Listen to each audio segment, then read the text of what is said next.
Voilà. Pour la suite, eh bien, on va donc tout d'abord calculer la dérivée de f de x en petit a. Bon, ben voici f de x, donc je vais la dériver tout simplement.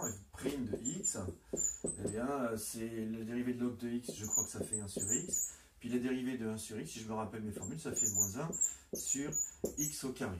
Bon, ben, je vais tout mettre au même dénominateur. Hein. Ben, je vais multiplier cette fraction par x en haut et en bas.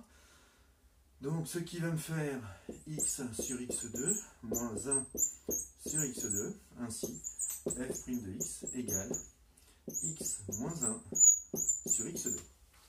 Et ça tombe bien, c'est exactement ce qu'on nous demandait de trouver dans l'énoncé. Bien sûr, maintenant, on va étudier le signe et donner le tableau de variation de f. Donc, étudier le signe de f' et donner le tableau de variation de f. Tout d'abord, donc, le signe de f'. Eh bien, le x2 est positif. Le x au carré est positif, car c'est un carré.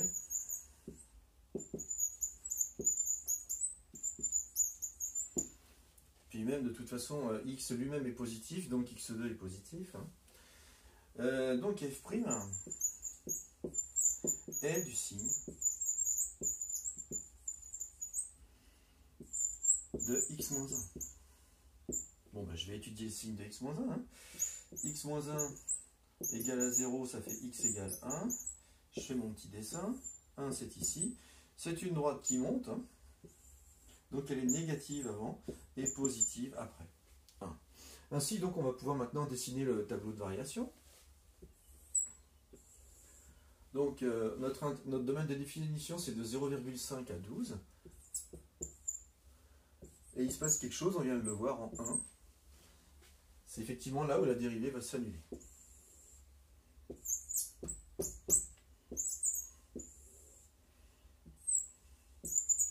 Donc on a dit qu'avant 1, elle est négative, cette dérivée, et ensuite elle est positive. Donc ma fonction est donc décroissante et ensuite croissante.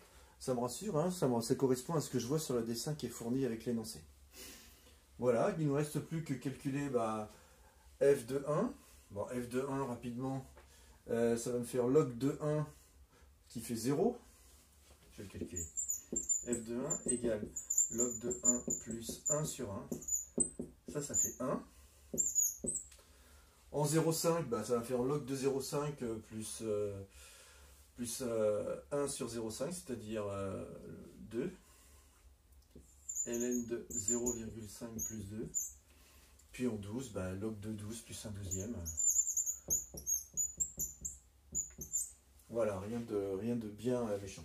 Si je regarde ensuite les questions suivantes, troisièmement, alors on a un logiciel de calcul qui va nous permettre de déterminer, si j'ai bien compris, f seconde. Bon, je vous le montre, hein, il est là. Ici, on a, en fait, on reconnaît f', g, donc c'est donc f'.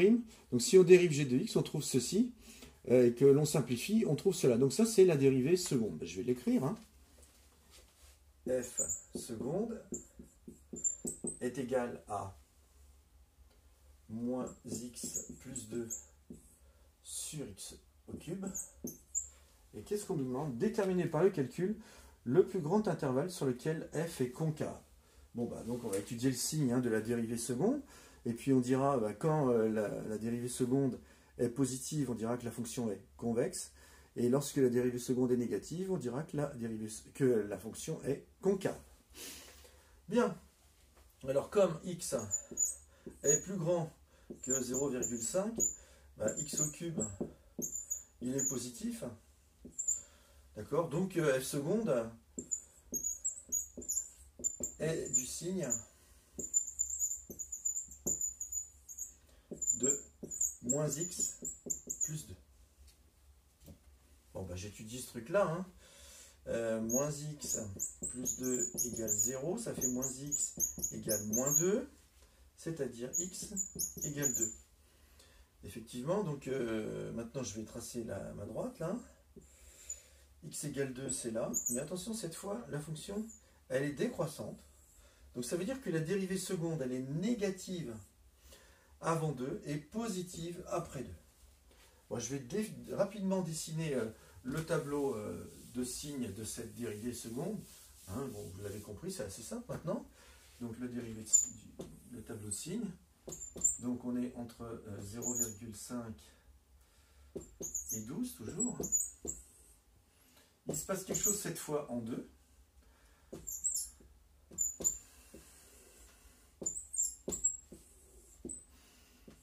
Eh bien, en 2, on a effectivement un changement de signe de la dérivée seconde. Avant, elle est négative et après, elle est positive. Ainsi, sur cette zone, elle est concave et ici, elle est convexe. Donc, la réponse, c'est que la fonction f est concave sur l'intervalle 0,5, 2. Et là aussi, ça me rassure, puisque quand je regarde le dessin, je vois bien que sur cette zone, elle est bien concave. Hein, on va la regarder ensemble. On voit qu'effectivement, sur cette zone, hein, elle est concave, puis qu'ensuite, après, elle est convexe. Et ça se passe bien au niveau du point B. Est-ce que j'ai le temps de faire la dernière question?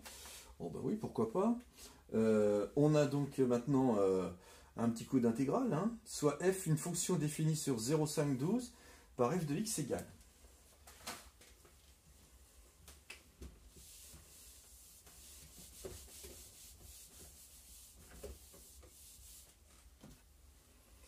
Quatrièmement, grand f de x, c'est une nouvelle fonction que l'on nous donne, et je parie qu'ils vont nous la faire dériver pour montrer qu'elle est bien l'intégrale, une primitive, pardon, de petit f. Alors c'est x plus 1, facteur de log de x, moins x. Bon, bah, on y va.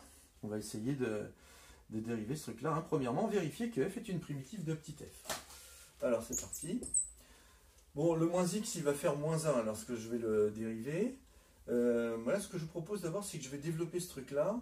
Ça fait donc f de x égale x log de x plus log de x moins x. Ça, je sais dériver, ça aussi. Ça, c'est un produit u fois v. Bon, ben, on y va. Alors, avec u égale x, v égale log de x, u' qui vaut 1, et v' égale 1 sur x. Bon, cette petite truc-là, ça fait u'v plus v'u, c'est ma formule.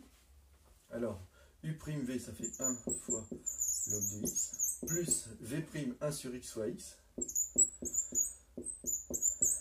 Si je simplifie, ça me fait log de x plus 1. Donc la dérivée de ce petit bout-là vaut log de x plus 1.